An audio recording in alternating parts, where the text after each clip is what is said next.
Today's scripture reading is from Job, chapter 3, verses 20 through 26. Why is light given to those in misery, and life to the bitter of soul? To those who long for death that does not come, who search for it more than for hidden treasure, who are filled with gladness and rejoice when they reach the grave. Why is life given to man whose way is hidden, whom God has hedged in? For sighing comes to me instead of food. My groans pour out like water. What I feared has come upon me. What I dreaded has happened to me. I have no peace, no quietness. I have no rest, but only turmoil.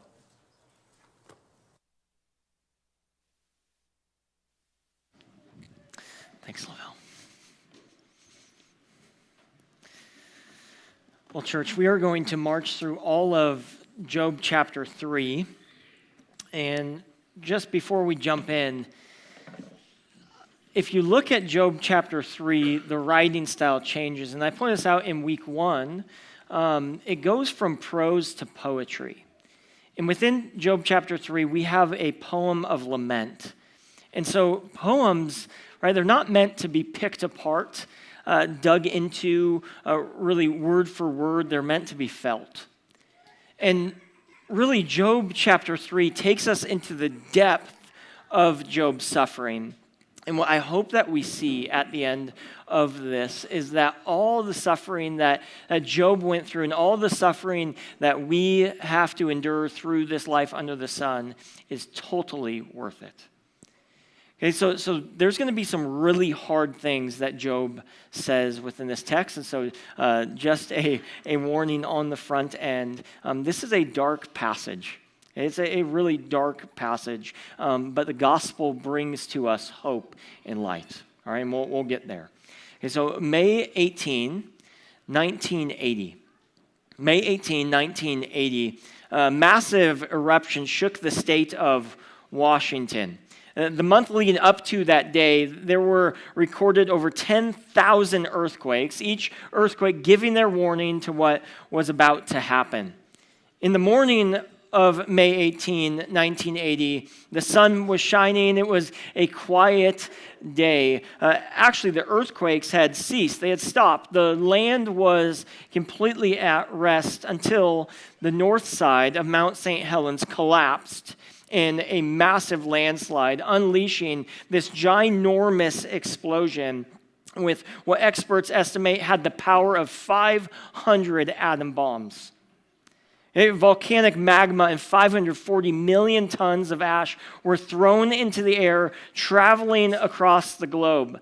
In about 2 weeks' time, that ash would go all the way around and arrive back at Mount St. Helens.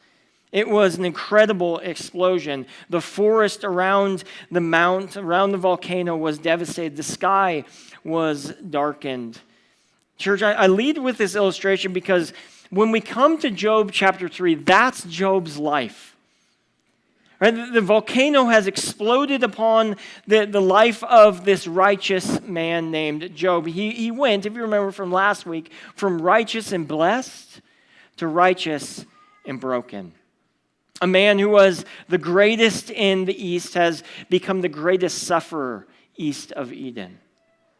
As a reminder, Job's blessing, it was attacked by Satan, if you remember from the first 2 chapters of this book. Satan, literally, the adversary who has come to oppose God. And seeking to oppose God, he opposes Job. Satan's goal is to get Job to do what? Curse God. His argument, Satan's argument against God, is that the only reason that Job is righteous, the only reason that he worships God, is because he was blessed. And so Satan gives 2 rounds of attack upon Job, seeking to knock him out. In round one, the adversary takes his wealth, takes his family. The only thing left after round one, if you remember, is 4 messengers carrying bad news. Okay, in round two, the adversary attacks Job's health. And so get the picture, when we come to chapter 3, he's lost everything.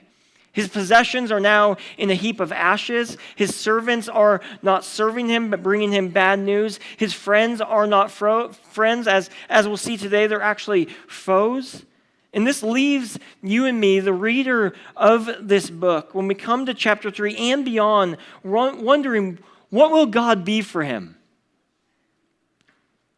Will God abandon him and be lost to him like everything else is lost?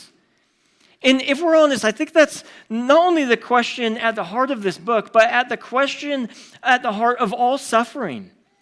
At the question of all the suffering that I have personally went through, all the suffering that you have personally went through, at the center of that is, what is God? What is he worth? Has God abandoned us in the suffering? And I think that is what is going on throughout this book. Job's life has crumbled like Mount St. Helens. And his suffering has also, though, produced an internal volcano that I think that all of us who walk through difficult times can relate to on some level. This internal volcano building not with magma, but with mourning. A deep-seated mourning. And so within chapter 3, there are these 3 main eruptions of mourning and sorrow that take place. And so what we see is the call for reversal, the question of remorse, and the craving for remedy. That's our 3 points. A call for reversal, a question of remorse, and a craving for remedy. Verse 1, we'll see eruption 1, where Job calls for reversal. Look at verse 1 of chapter 3. After this, Job opened his mouth and cursed. All right, so pause here. In chapters 1 and 2, there is a word that is repeated 6 times throughout those chapters. Okay, it actually appears differently in our English, but if you look at the Hebrew language, it appears 6 times. It's the word barak. It's a word that can be translated as bless, or it can be translated as curse. And so it's a similar word to how we could use the word wicked. Right? So I could get off of a roller coaster and I'd say, dude, that was wicked. Right? Or I could get out of a car accident and say, that was wicked. Right? The context dictates the understanding of the word. Right? This word barak, it can be used similarly. All right, so stay with me here. If you were to help me in some way, maybe give me some money, I could say, may God barak you. Or let's say you hurt me in some way, like you'd steal a bunch of money from me. I would say, may God barak you. Right? 2 different ways. May God bless you, or may God barak you. It's a curse you. It's a sarcastic kind of thing in that second way. And we actually see this clearly when it's used twice in Job chapter 1, verse 10. Look back at chapter 1, verse 10.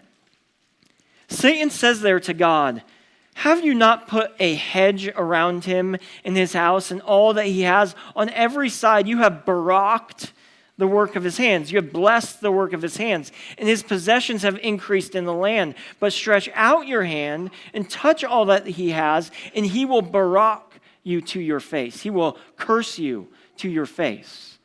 Right? Used twice, 2 different ways. And so as I said, this word, it's used 6 times in the first 2 chapters. And so in chapter 1 and 2, they're set up to leave us wondering, what in the world is Job going to do? Will he bless God or will he curse God? Will he barak God or will he barak God? And so this tension is building. This mourning is taking place. It's rising. These earthquakes are happening. What will Job do? And you come to chapter 3, verse 1, and you read this. After this, Job opened his mouth and cursed.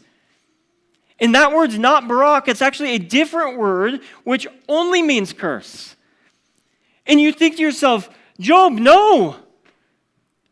No, that's exactly what Satan wanted you to do. He wanted you to curse God. But church, Job doesn't curse God, does he?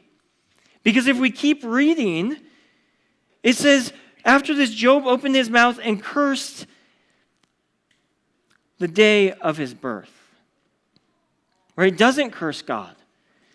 And what he's going to do in this first explosion, this first eruption, this first lament is the call for reversal, namely the reversal of his existence. And so in this deep eruption of mourning and sorrow, we get many lines that are so extremely hard. There's been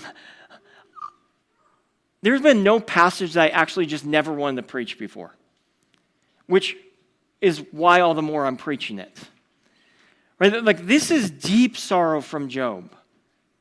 But if we follow what the Apostle Paul would command us to do, to rejoice with those who rejoice and weep with those who weep, and we apply it to the book of Job, then we enter into Job chapter 3, giving him leniency to express the honesty of his hurt. And so these are hard verses that are coming. But in this call for reversal, in this questioning that we'll see, in this craving for remedy from Job, we too, hear me, this is really important, are granted permission to be honest with our hurt. That what we'll see at the end of this book is that God hears it and God does not abandon him. And so this is where wisdom starts in walking under the sun in a world that's broken. Right? The book of James says, if you lack wisdom, let him ask God. Okay, so verse 2, and Job said, let the day perish on which I was born, in the night that said, a man is conceived. All right, so notice that Job here, he's speaking about his birth, and then he speaks about his conception. Well, what's weird about that? His birth and then his conception. That's backwards, right? It's backwards. He's calling for reversal. He's saying, reverse my existence to my non-existence. Verse 4, let that day, what day? The day that he was being born, be darkness. May God above not seek it, or literally, may God forsake it, nor light shine upon it. Let gloom and deep darkness claim it. Literally, to claim it means to redeem it or buy it back. Let the darkness buy back that day. Buy back the light of that day. Let clouds dwell upon it. Let the blackness of that day terrify it. All right, so once again, Job, notice here, this is important. Job's not cursing his maker, is he? No, he's cursing the day that he was made in which he was born. Cursing the day that was made in which he was born. He's not cursing his maker. He's wishing that his birthday would have never happened. He's calling for gloom and deep darkness and clouds and blackness to swallow up the light of it. Follow his logic here. Okay? From his suffering, his logic is, if my birth didn't exist, then my suffering wouldn't exist. And so let me be clear. There is a difference between being suicidal and being sorrowful. There's a difference there. There is no room in the book of Job nor in the scriptures for suicide, but there is room for deep, deep sorrow. Job's not wanting to take his life, nor will he take his life. He's lamenting that this is his life under the sun. And he has to deal with this lot under the sun. And so understand this. The reversal that Job has in mind is just bigger than him coming out of the womb. He's taken the language out of Genesis chapter 1. Do you remember the first day of creation? You remember how Moses writes about it? He says this, and God said, this is Genesis 1, 3, and 4, let there be light, and there was light. And God saw that the light was good, and God separated the light from the darkness.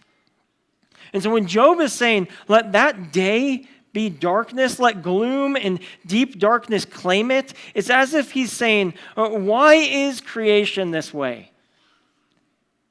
And maybe that's something that you've wondered. That as you've walked through suffering, as you've walked through struggles, you've wondered, why is creation that God created good, why is there so much bad in it? Right? Why does God just let it go on? If life is birthed into a life like this, into a world where there's so much bad, then why create anything at all? Or maybe you're looking at having children, or you're looking at having more children, and you're wondering, man, you're looking around, you're seeing the world, and you're like, do I really want to have children into this world? Right? Why would I have a child into this world if what they're going to have is just a life under the sun, a life of suffering? Job's taking those questions and applying it to his own life. And so in verse 6, he says, that night, okay, the night of his conception, let thick darkness seize it. Let it not rejoice among the days of the year. Let it not come into the number of months. Behold, let that night be barren. Let no joyful cry enter it. Let those who curse the day, who are ready to rouse up Leviathan, let the stars, verse 9, of its dawn be dark. Let it hope for light, but have none, nor see the eyelids of the morning, because it did not shut the door on my mother's womb, nor hide trouble from my eyes. Church, I hope you see the poetic devices here that Job's using to speak about the night in which his parents conceived him, the night in which he was given life. Right, verse 10, most clearly, it did not shut the doors of my mother's womb, referring not to birth but to conception. Genesis 29:31, when the Lord saw that Leah was hated, he opened her womb, but Rachel was barren. Right, to open the womb means to conceive. 1 Samuel 1:5, but to Hannah he gave a double portion because he loved her, though the Lord had closed her womb. To close the womb, to shut the womb, means that you're incapable of conception. And so Job, he's saying here, I wish my mother would have never conceived me. Job's calling for the reversal of his existence. He's wanting his existence to be pushed once again back into non-existence. Once again, in giving Job leniency to express the honesty of his hurt.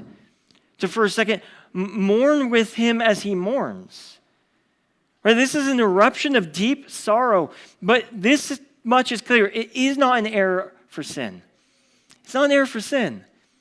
And so, Christian, you have the freedom to lament and mourn the suffering that is experienced here under the sun.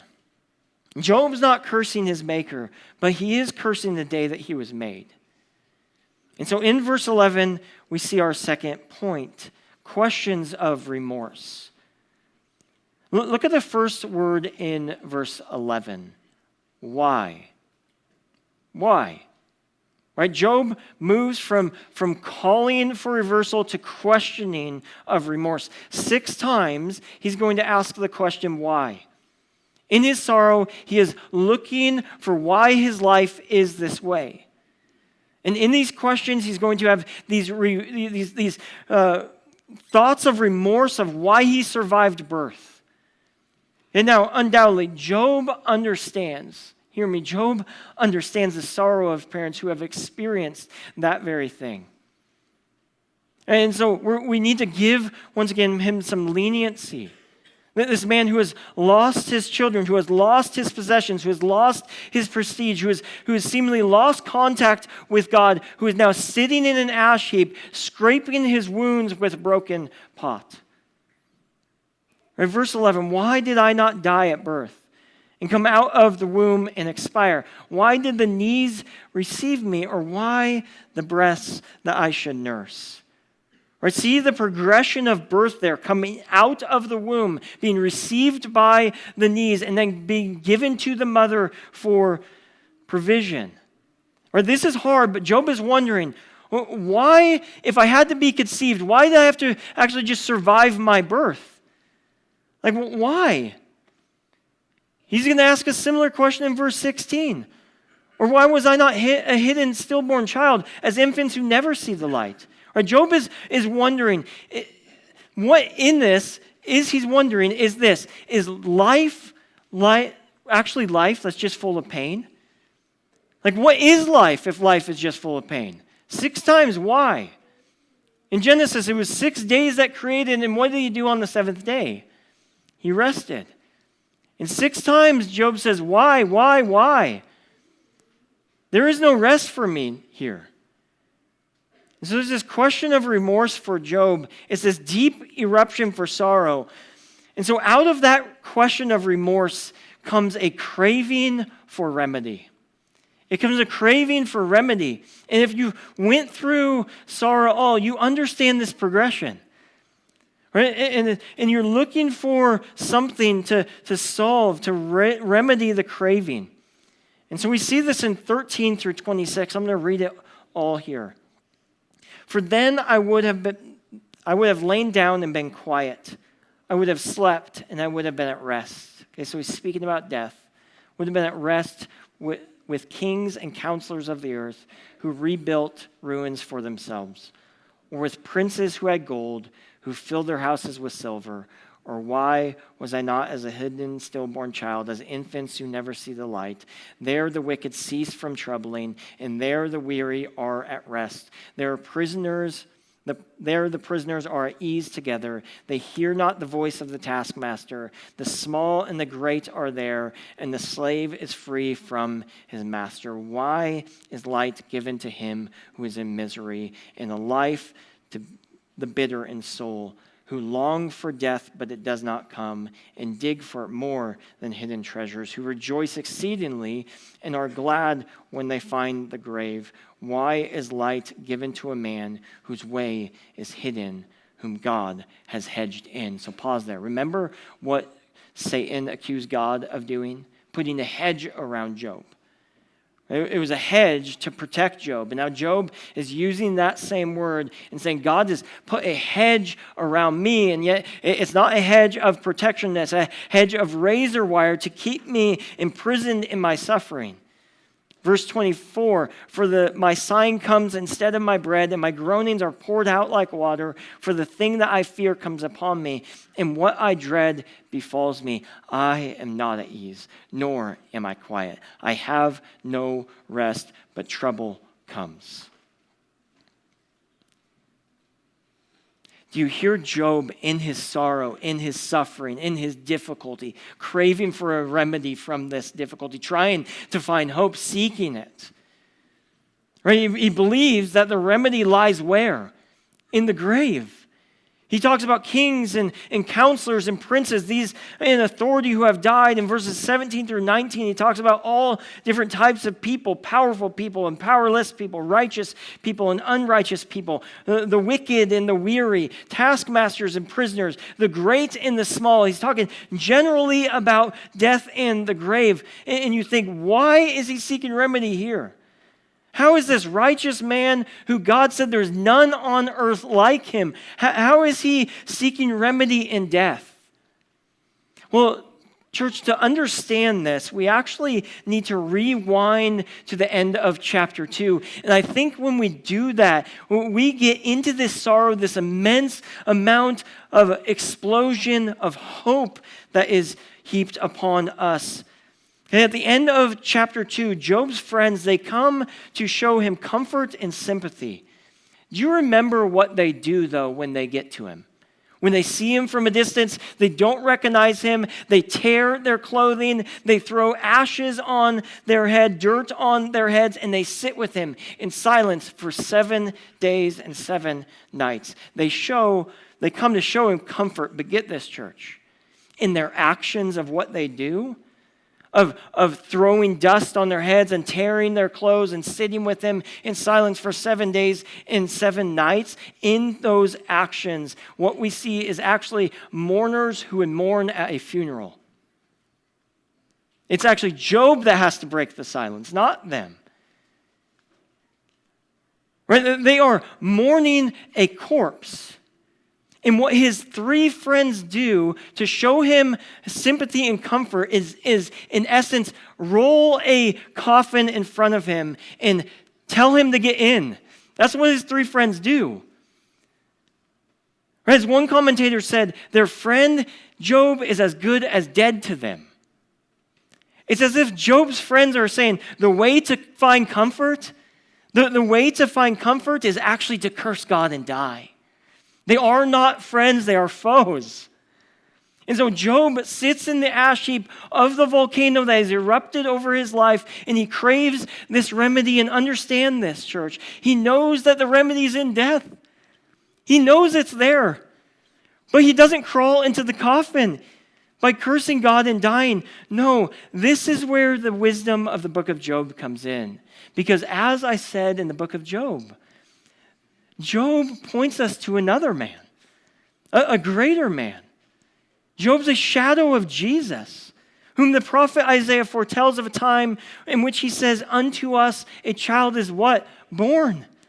And to us a son is given, and his name shall be Wonderful Counselor, Mighty God, Everlasting Father, Prince of Peace. That in Jesus he is a wonderful counselor and a Prince of Peace, of rest. Isaiah foretells of a time when there will be no gloom, no darkness for her who is in anguish. A people who walked in darkness, what have they seen? They've seen a great light. On them a light has shone. Why? Because that baby would grow up and live a perfect life. And he would become a man who was despised and rejected by men, a man of sorrows, acquainted with grief. As one whom men hid their faces, he was despised, and we esteemed him not. Surely this man, he has bore our grief and carried our sorrows.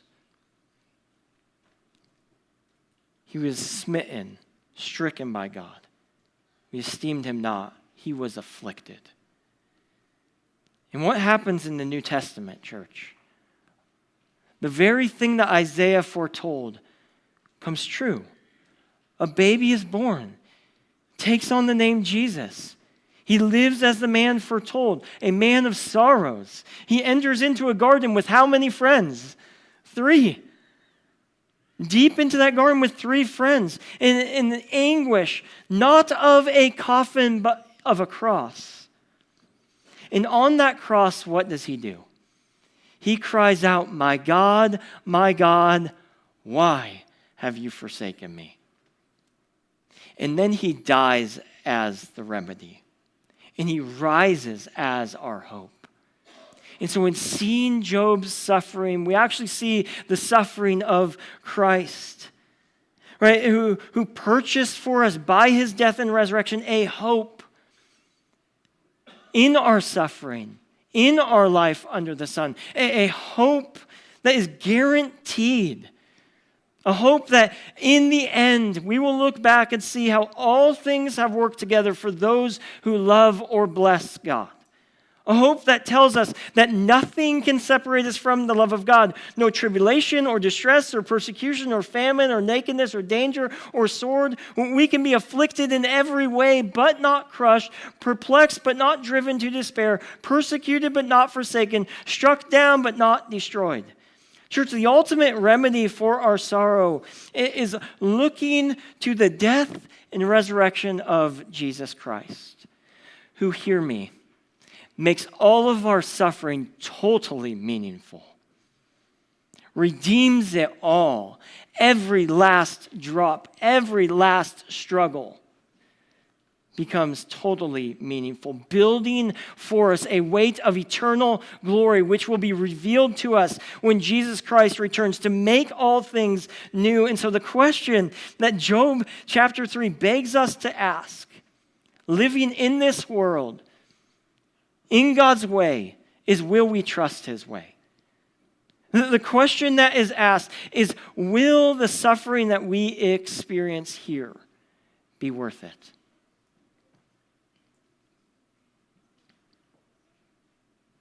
Will the suffering that we experienced here be worth it? And the cross and resurrection says, hear me, all of it is worth it. every last bit of pain and crying and hurt will be totally worth it when we see God face to face. And in that moment, it will prove, although so heavy now, will prove to be light and momentary when we get to experience the glories of the living God forevermore in a new earth. Doesn't make it easy, but it makes it worth it. And that's where Job 3 leaves us. This dark eruption of sorrow and mourning, which ultimately points us to an even larger eruption of hope that cascades over our life. And what do we need till that day? We need him, the living God, to be with us every hour. And so, church, we are going to respond to this message, asking God, pleading with God to be with us every hour. If you please stand as John comes and we sing hymn 382, I Need Thee Every Hour. God, we come to you now, proclaiming that we need you in joy and in pain. We thank you that we can come to you with honesty in times of hurt and rejoicing in times of celebration. God, I pray that wherever we're at today, that we would turn to you, to seek you and bless you. God, I pray that you would be with us as we leave this place. We thank you for the hope that you gave to us in your death and resurrection. And we look forward to your return when you make all things new. We love you so much. And it's in your name that we pray. And all God's people said, amen. Church, you are dismissed. I love you guys more than you know.